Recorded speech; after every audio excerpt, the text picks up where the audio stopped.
स्वागत है आपका भारत समाचार पर। मैं हूं आपके साथ मयूरी श्रीवास्तव।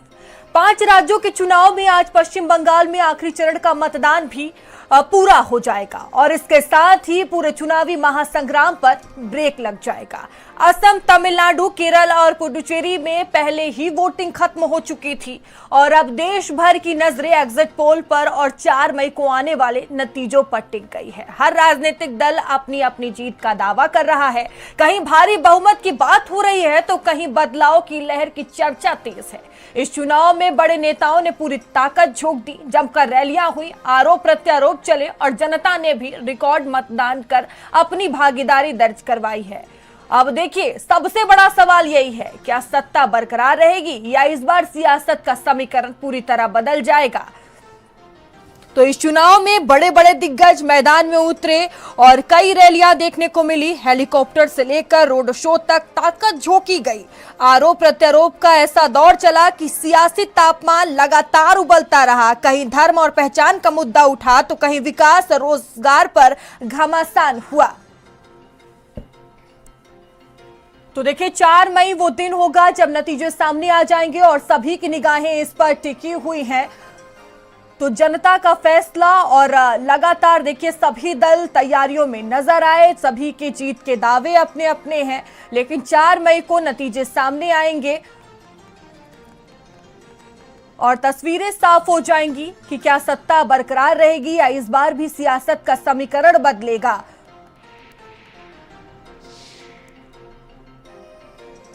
तो देखिए, जमकर प्रचार प्रसार इस दौरान किया गया। सभी पार्टियों ने रैलियां की और आरोप प्रत्यारोप का दौर भी यहां पर देखने को मिला। तो पश्चिम बंगाल की अगर बात की जाए तो आज आखिरी चरण की यहां पर मतदान चल रहे हैं और देखिए आज ये भी पूरा हो जाएगा। सभी 5 राज्यों की मतदान प्रक्रिया पूरी हो जाएगी और 4 मई को नतीजे भी सामने आ जाएंगे। और देखिए, हमारे साथ वरिष्ठ पत्रकार भी जुड़ चुके हैं। मैं परिचय करा देती हूँ। ऋक सुंदर जी हैं हमारे साथ और सुनील शुक्ला जी हैं। आप दोनों का ही बहुत स्वागत है भारत समाचार पर। सबसे पहले ऋक सुंदर जी, मैं आप ही के पास आऊंगी। देखिए, 5 राज्यों में ये चुनाव हुए हैं, नतीजे 4 मई को आएंगे, लेकिन उससे पहले स्थिति को समझना बहुत जरूरी हो जाता है और आप दोनों ही लोग जमीनी स्तर पर ज्यादा अच्छे से समझ पा रहे होंगे। तो ऋक सुंदर जी, मैं आपसे समझना चाहूंगी, देखिए अगर इस बार देखा जाए तो भारी वोटिंग हुई है, तो इस वोटिंग को किस तरह से देखा जाए। अगर हम पश्चिम बंगाल की बात करते हैं, किस तरह से इसे देखें, क्या ये बदलाव है या पुरानी सरकार की वापसी। देखिए, वोटरों की नजरिए से अगर हम देखेंगे तो इस तरह का माहौल इससे पहले भी जनता ने देखे होंगे, न्यूज में भी आया होगा। 2021 में, 2024 में इस तरह का ही वोटिंग बहुत जोर शोर से वोटिंग हुआ था, लेकिन उसमें भी सत्ता बदलने का एक बहुत बड़ा ऐलान किया गया था। विरोधी पक्ष के तरफ से, भाजपा की तरफ से भी कहा गया था वो लोग सरकार बनाएंगे, लेकिन आखिर में देखा गया कि ममता बनर्जी का ही सरकार तीसरी बार फिर यहाँ पे बना था। अब चौथी बार ममता बनर्जी अपना सरकार बनाएंगे, इतना दावा तृणमूल कांग्रेस की तरफ से किया जा रहा है, जबकि जोर शोर से भाजपा भी अपना मैदान छोड़ने को तैयार नहीं है। वो भी मैदान में उतर गए हैं। प्रधानमंत्री से लेकर अमित शाह, सारे जितने भी वरिष्ठ नेता हैं भाजपा के, सारे लोग यहाँ उपस्थित हैं और एक तरह से माहौल बहुत गर्म है। और साथ ही साथ जितना फोर्स यहाँ पे तैनात किया गया है, जिस तरह से सिक्योरिटी का अरेंजमेंट किया गया है, इसको नजरअंदाज नहीं किया जा सकता है, क्योंकि इस तरह का घटना पश्चिम बंगाल में कभी भी नहीं हुआ है। और इस तरह का पीसफुल वोटिंग का जो एक परिवेश तैयार किया गया है यहाँ पे, ये पहले कभी भी हम लोगों ने कई सारे चुनाव को हम लोगों ने कवरेज किया था बंगाल में, लेकिन इस तरह का जो माहौल है, शांतिपूर्ण एक माहौल तैयार करने का प्रयास जो किया गया है चुनावी आयोग की तरफ से, ये भी कहा जा सकता है ये एक अनोखा चीज देखने को मिला है बंगाल के वोटरों को। जी बिल्कुल ऋक सुंदर जी, देखिए जिस तरह से आप बता रहे हैं कि ये जो माहौल है वो पहली बार देखने को मिला है, तो दमखम से यहाँ पर प्रचार प्रसार भारतीय जनता पार्टी की तरफ से किया गया और मुख्य मुकाबला यहाँ बीजेपी और टीएमसी के बीच है। तो और देखिए जो ममता बनर्जी, उन पर भ्रष्टाचार के आरोप लगे, तो क्या इसका भी कुछ असर देखने को मिलेगा।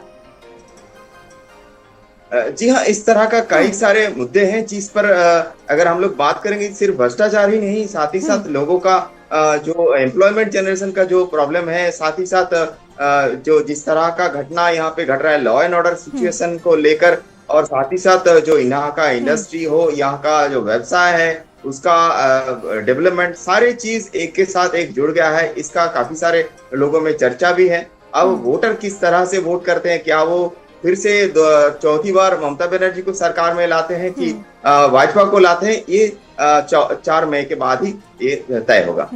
बिल्कुल सुनील जी, मैं आपके पास आऊंगी और केरल को लेकर स्थिति आपसे समझना चाहूंगी। अगर यहाँ सीटों की बात की जाए तो 140 सीटें हैं और यहाँ पर भी मुकाबला बेहद दिलचस्प नजर आ रहा है। तो क्या एलडीएफ जो है वो इतिहास दोहराएगा या फिर कुछ और यहाँ पर नजर आ सकता है, बदलाव देखने को मिल सकता है? धन्यवाद मयूरी। केरल की राजनीति से हम सभी लोग परिचित हैं कि आमतौर पर अगले चुनाव में सत्ता बदलती रही है, लेकिन पिछले चुनाव में एलडीएफ ने इस परंपरा को ध्वस्त किया और लगातार 2 बार सत्ता में आई। लेकिन 2021 के चुनाव में केरल में एलडीएफ सत्ता में भले आ गई हो, लेकिन यूडीएफ का मत प्रतिशत बेहतर हुआ। और 21 के चुनाव के बाद जो पंचायतों के चुनाव हुए राज्य में, उसमें यूडीएफ को अपार सफलता मिली। फिर केरल में जो बाई इलेक्शंस हुए उसमें भी यूडीएफ ने अपनी मजबूत मौजूदगी दर्ज की। जो इस समय की स्थिति है, यूडीएफ ने जो एलडीएफ विरोधी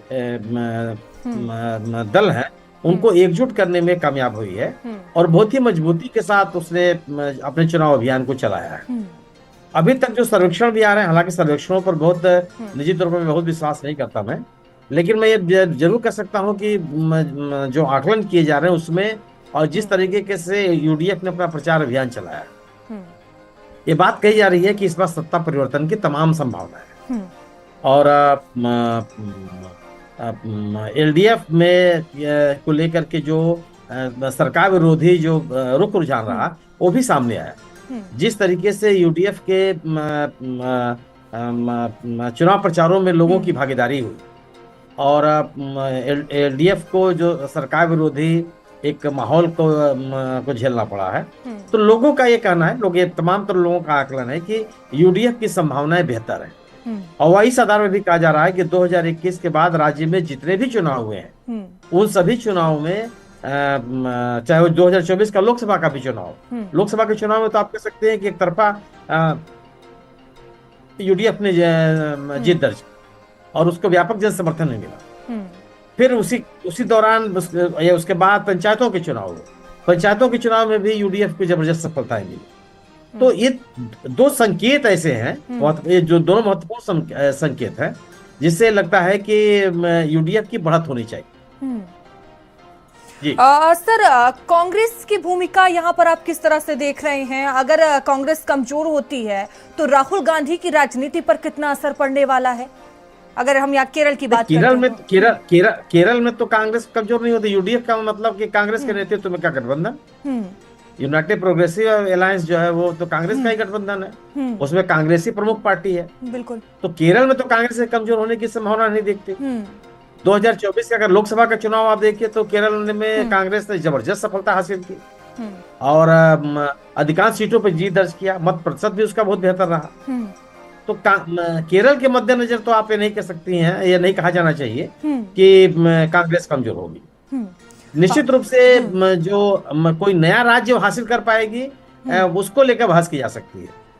अब केवल इसमें नए राज्यों में भी आप असम की बात किया जा सकता है कि असम में कांग्रेस किस तरीके से लड़ पाएगी और कितना उसको जन समर्थन मिल पाएगा। अभी तक अगर 2024 के चुनाव का, लोकसभा का चुनाव आप ध्यान में रखिए तो एक बेहतर प्रदर्शन किया है कांग्रेस ने। 2019 में उसका पूरी तरह से सफाया हो गया था और 2024 में उसने 3 या 4 सीटें जीती वहां। फिर जो बाई इलेक्शंस हुए उसमें उसने अच्छा प्रदर्शन किया, पंचायतों के चुनाव में भी उसने बेहतर स्थिति प्रदर्शित की।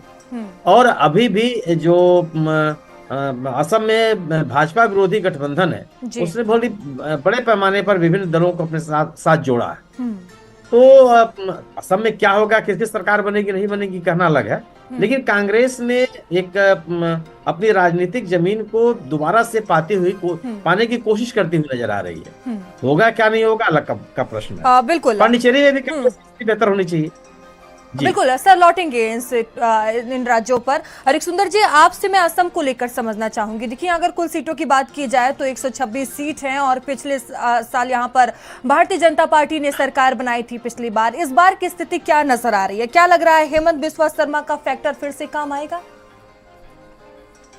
जी देखिए, इस तरह का माहौल तो अभी तक चुनावी जो माहौल है वो एक तरह का होता है, और सरकार अपना जो सर्विस देता है वो सर्विस में अपना जितना भी जनता का जो डिमांड होता है, जिस तरह से पब्लिक को सर्विस करना देना पड़ता है, उस तरह का सर्विस सरकार अपना तरफ से बाखूबी दे रहे हैं, और काफी सारे समर्थन भी इस सरकार को मिला है। अभी अगर हम लोग देखेंगे तो ये नॉर्थ ईस्ट को लेकर केंद्रीय सरकार और भाजपा दोनों ही बहुत चिंतित है, क्योंकि नॉर्थ ईस्ट का ये जो एरिया है ये बहुत ही महत्वपूर्ण है, और भारत के लिए कई सारे इंटरनेशनल बॉर्डर्स यहाँ पे हैं। तो उसको लेकर इसको अभी हम लोग कह सकते हैं कि एक तरह से भाजपा किसी भी तरह से इस एरिया को छोड़ने का प्लानिंग में नहीं है, और अपना जो दावा है कि वो लोग इन पर फिर अपना जीत हासिल करके रखेंगे, वो अपना तरफ से भी कोशिश करेंगे।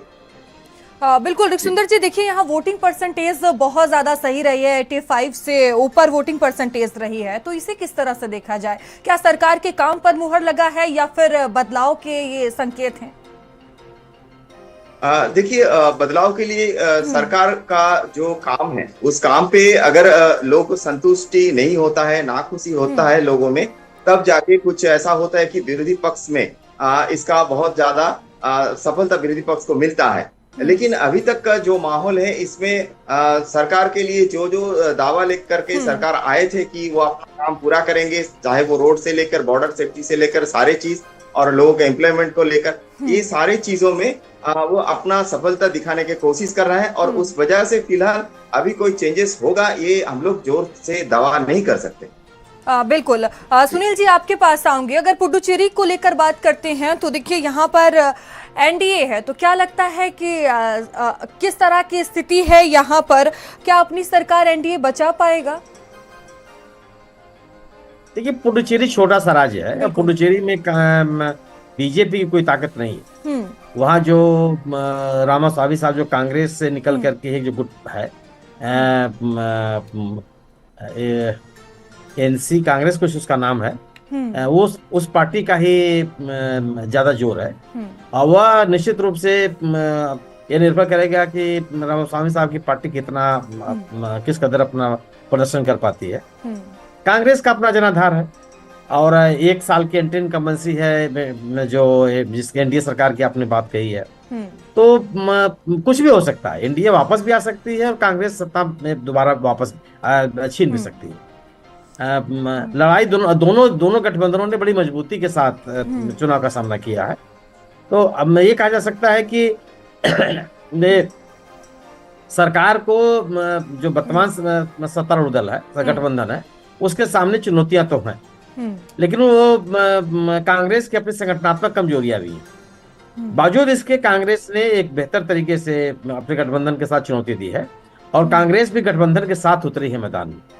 कांग्रेस का एक परंपरागत अपना बेस है पुडुचेरी में, और डीएमके के साथ वो तमिलनाडु में चुनाव लड़े। तो एक ऐसा राजनीतिक वातावरण है जिसमें कांग्रेस को अपना खोया हुआ जनाधार मिल भी सकता है, और ये भी हो सकता है कि एनडीए सत्ता में दोबारा से आ जाए। सर, तमिलनाडु की स्थिति क्या है? यहाँ पर देखा जाए डीएमके बनाम एनडीए, किस तरह का मुकाबला यहाँ नजर आ रहा है? क्या कुछ हो सकता है? वहाँ एनडीए की तो कोई ताकत नहीं है। एनडीए में बीजेपी का कोई जनाधार नहीं है। जो मुख्य उसके पास बल है वो एआईडीएमके का है। एआईडीएमके छिन्न भिन्न है। उसके पूर्व मुख्यमंत्री डीएमके में जाके शामिल हो चुके हैं, पलानीचामी साहब। तो एआईडीएमके के पास भी उस तरह की राजनीतिक ताकत नहीं रह गई है, और उसने, चूंकि एआईडीएमके भी द्रविड़ आंदोलन से निकली हुई पार्टी है, और वह पार्टी अगर भारतीय जनता पार्टी के साथ मिलकर के राजनीति करती है तो उसका कितना जनाधार बचेगा इसकी कल्पना ही की जा सकती है। और कोई उसके पास ऐसा गठबंधन नहीं है। केवल एक है कि टीवी के जो विजय है वहाँ के फिल्म अभिनेता, उनकी जो पार्टी है विजय की टीवी के, उसकी एक भूमिका है। लेकिन ये भी सही है कि विजय को जो मत मिलेगा, जो समर्थन मिलेगा, वह मेरा अपना मानना है कि सरकार विरोधी मत मिलेगा। डीएमके का समर्थक विजय को वोट देगा या टीवीके को वोट देगा, मुझे ऐसा लगता नहीं। और अगर टीवीके को सरकार विरोधी मत जाते हैं तो उससे फिर डीएमके जो गठबंधन है उसी को फायदा होगा। अगर सरकार विरोधी मतों में विभाजन है तो निश्चित रूप से सत्तारूढ़ दल को फायदा है। तो मेरा अपना मानना यह है कि एनडीए गठबंधन की तुलना में टीवीके का प्रदर्शन बेहतर रहेगा, क्योंकि एआईडीएमके अपने खोए हुए जनाधार को वापस पा पाएगी, इसमें मुझे संदेह लगता है, क्योंकि एआईडीएमके ने अपने मूल विचार को ही छोड़ा है। वो जो उसके द्रविड़ आंदोलन की राजनीति रही है उससे अलग हुई है और भारतीय जनता पार्टी के साथ चली है। आप याद कीजिए एआईडीएमके में हर स्तर पर इस बात का विरोध होता रहा है कि भारतीय जनता पार्टी के साथ गठबंधन न किया जाए। कई लोगों ने पार्टियां छोड़ी, कई तरह के विरोध सामने आए, लेकिन जो वर्तमान वहां का नेतृत्व है एआईडीएमके का, उसने गठबंधन किया एआईडीएमके के साथ। बीजेपी में भी इस बात का विरोध रहा। बीजेपी के जो अभी निवर्तमान अध्यक्ष हैं, जो एक प्रशासनिक सेवा से आए थे, उन्होंने भी विरोध किया था कि एआईडीएमके के साथ गठबंधन नहीं करना है, अकेले बीजेपी को वहां चुनाव लड़ना चाहिए। लेकिन बीजेपी इसके लिए तैयार नहीं है और अध्यक्ष जी को अपना पद छोड़ना पड़ा, नए अध्यक्ष आए और गठबंधन हुआ। तो मेरा अपना मानना है कि वहाँ डीएमके मजबूत स्थिति में है, डीएमके गठबंधन, डीएमके कांग्रेस, और बीच में लग रहा था कि डीएमके और कांग्रेस के बीच कुछ मतभेद हो सकते हैं, लेकिन उन अपने विरोधों को उन लोगों ने बहुत तार्किक तरीके से उसका समाधान लिया। तो मुझे ये लगता है कि डीएमके में, तमिलनाडु में डीएमके की सत्ता दोबारा से, डीएमके गठबंधन की सत्ता दोबारा से आनी चाहिए।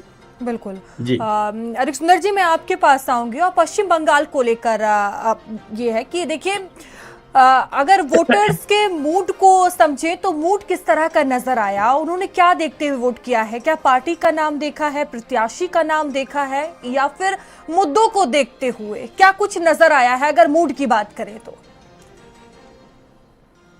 देखिए, अगर सबसे पहले बात किया जाए तो वोटरों का जो मूड है वो स्विंग कर चुका है, और उसका पीछे सबसे बड़ा कारण है कि वोटर को जिस तरह का माहौल मिला है और जिस तरह का प्रचार किया गया है चुनावी आयोग की तरफ से कि वोटर निश्चिंत होकर जा सकते हैं, घर घर में जाके एक तरह से बोला गया है कि वोटर निश्चिंत होकर जा सकता है, बूथ में अपना मतदान कर सकता है निश्चिंत रूप से, और उनका जो खौफ है, जो डर है, वो डरने का कोई जगह नहीं है, क्योंकि सारे जो डर है उसको एक तरफ से डर को, जितना भी डर है उसको खत्म कर दिया गया है। कितने सारे क्रिमिनल्स का अरेस्ट करवाया गया है, हर दिन न्यूज में आ रहा है कि इतना क्रिमिनल्स को सेंट्रल फोर्स ने पकड़ रहा है।